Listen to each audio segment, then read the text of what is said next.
여러분 안녕하십니까? 제3기 교과 출애굽기를 공부하는 중에 있습니다. 오늘은 그 7번째 시간으로 생명의 뜻과 생소한 제목으로 교과의 핵심 및 요약을 살펴보도록 하겠습니다. 이번 교과의 기억절입니다. 출애굽기 16장 28절로 30절의 말씀입니다. 여호와께서 모세에게 이르시되 어느 때까지 너희가 내 계명과 내 율법을 지키지 아니하려느냐. 볼지어다 여호와가 너희에게 안식일을 주므로 6째 날에는 이틀 양식을 너희에게 주는 것이니 너희는 각기 처소에 있고 7째 날에는 아무도 그의 처소에서 나오지 말지니라. 그러므로 백성이 7째 날에 안식하니라. 천리길도 한 걸음부터라는 속담이 있습니다. 가나안을 향해 가는 길에서 이스라엘이 맨 먼저 배워야 할 교훈은 믿음과 순종이었습니다. 특히 모세를 지도자로 세웠기 때문에 그의 신실한 지도력을 따라 하나님을 신뢰하는 가운데 순종의 길을 걷기를 하나님은 바라신 것입니다. 그런데 이스라엘은 그 교훈을 더디게 배웠습니다. 이번 주에는 이스라엘이 먹고 마시는 문제에 직면했을 때 어떻게 반응했고 하나님은 그들을 어떻게 도우셨는지를 살펴보도록 하겠습니다. 일요일 쓴물. 이스라엘의 여정은 우리에게 중요한 교훈을 제공해 줍니다. 사람은 더디 배우고 속히 잊어버린다는 것이지요. 이런 경험이 그들의 광야 생활 내내 반복이 되었습니다. 홍해를 건넌 후 광야 생활에서 이스라엘이 직면한 첫 번째 문제는 무엇이었고 하나님이 행하신 첫 번째 기적은 무엇이었습니까? 출애굽기 15장 25절입니다. 모세가 여호와께 부르짖었더니 여호와께서 그에게 한 나무를 가리키시니 그가 물에 던지니 물이 달게 되었더라. 거기서 여호와께서 그들을 위하여 법도와 율례를 명하시고 그들을 시험하실세. 하나님이 시험하시는 것은 이스라엘이 하나님을 신뢰하며 순종하는지의 여부를 살피기 위한 것입니다.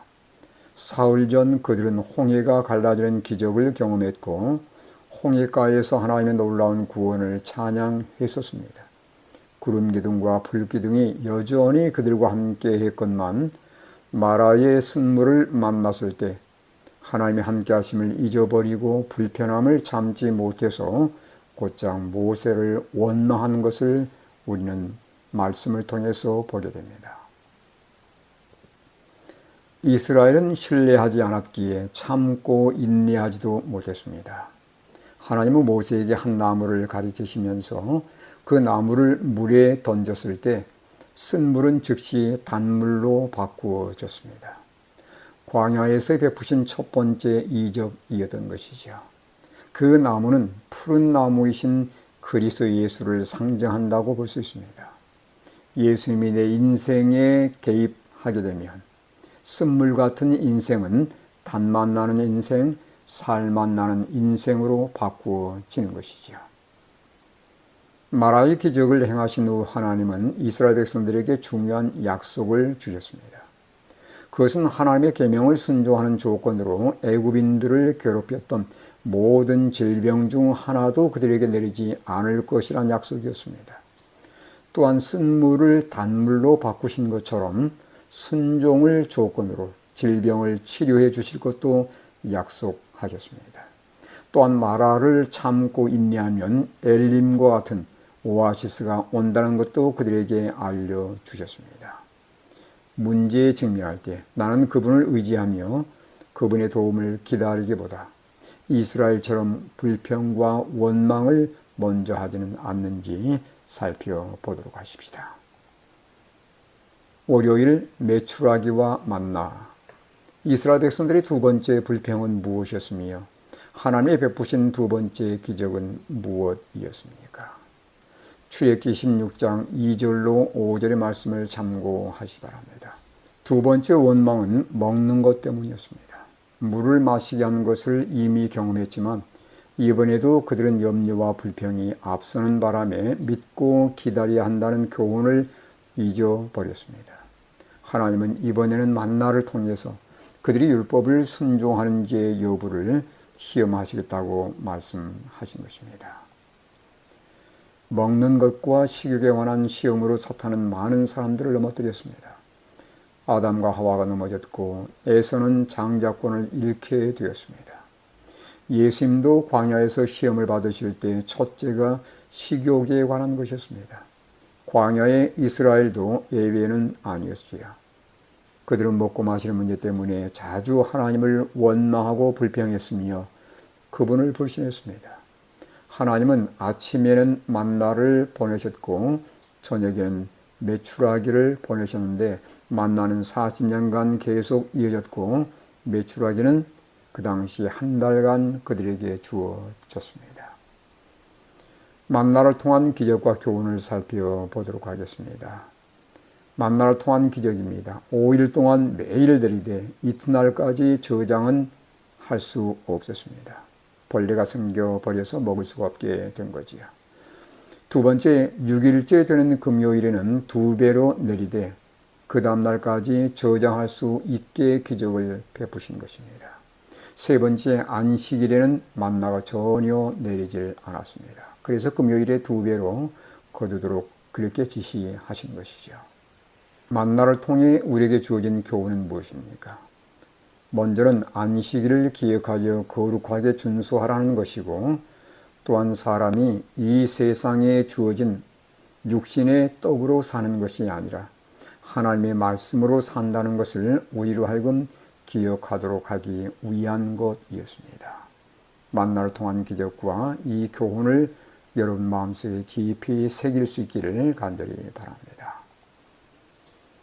화요일입니다. 반석에서 나는 물.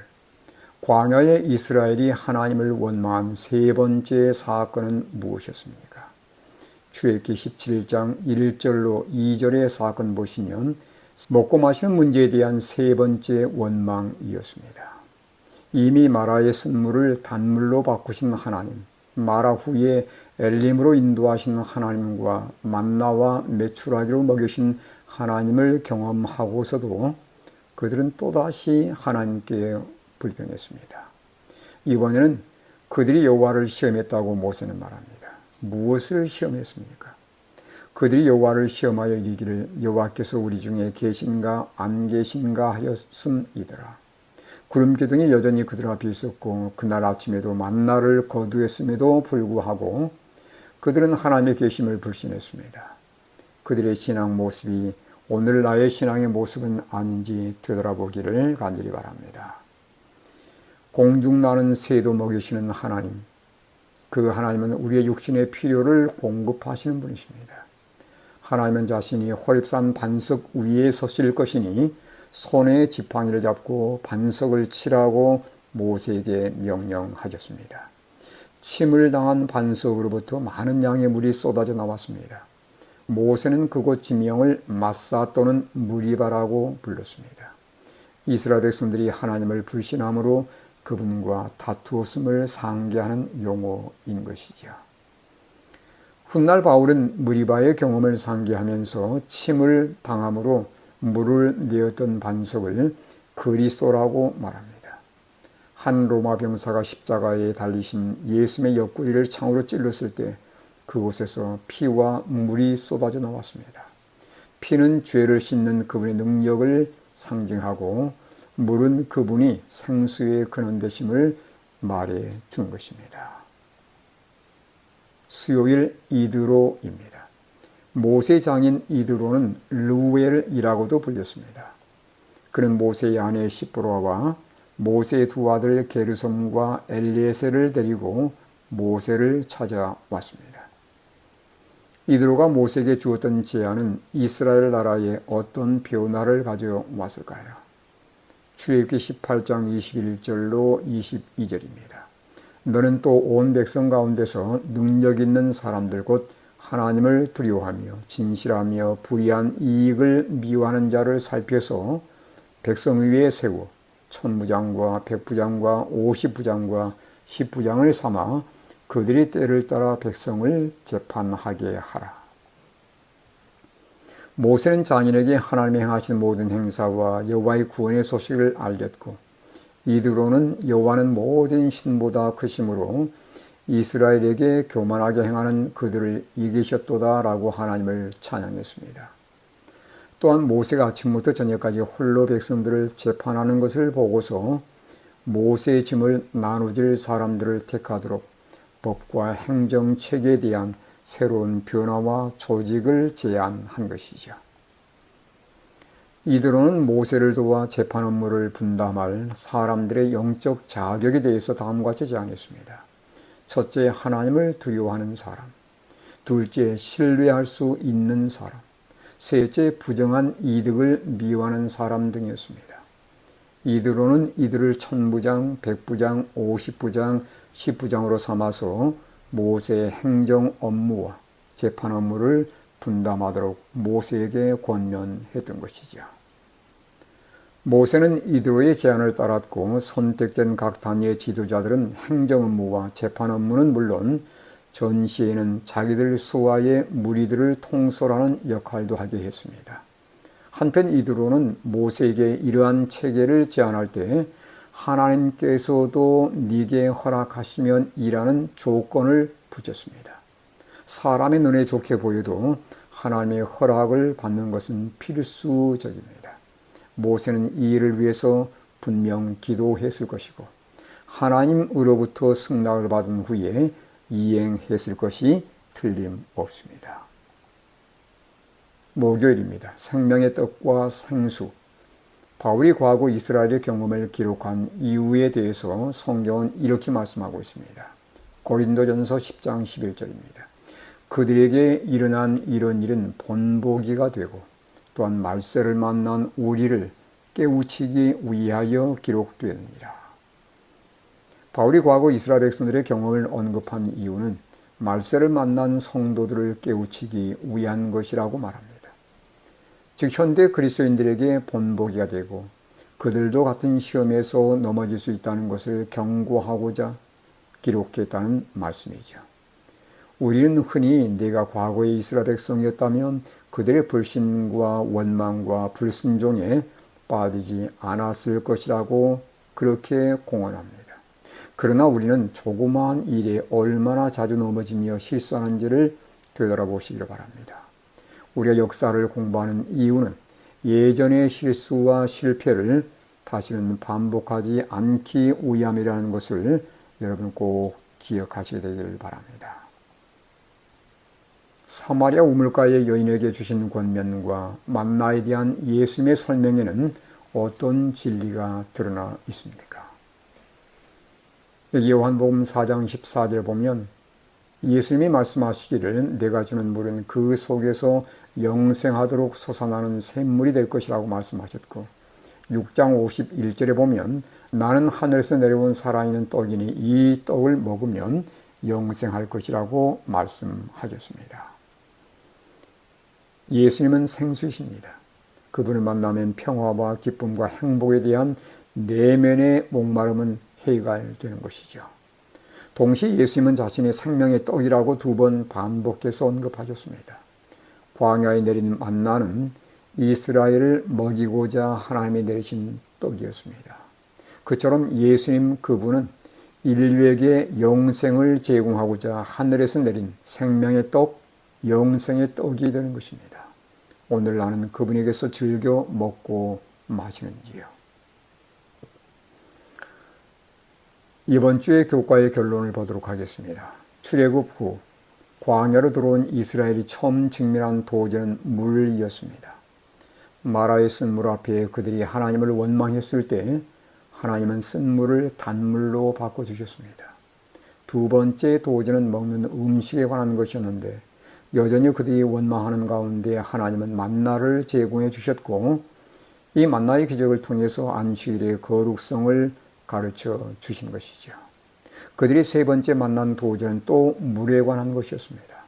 하나님의 존재를 의심하는 백성들을 위해서 하나님은 반석을 쪼개시고 풍성한 물을 그들에게 제공해 주셨습니다. 사람은 더디 배우고 쉽게 잊어버립니다.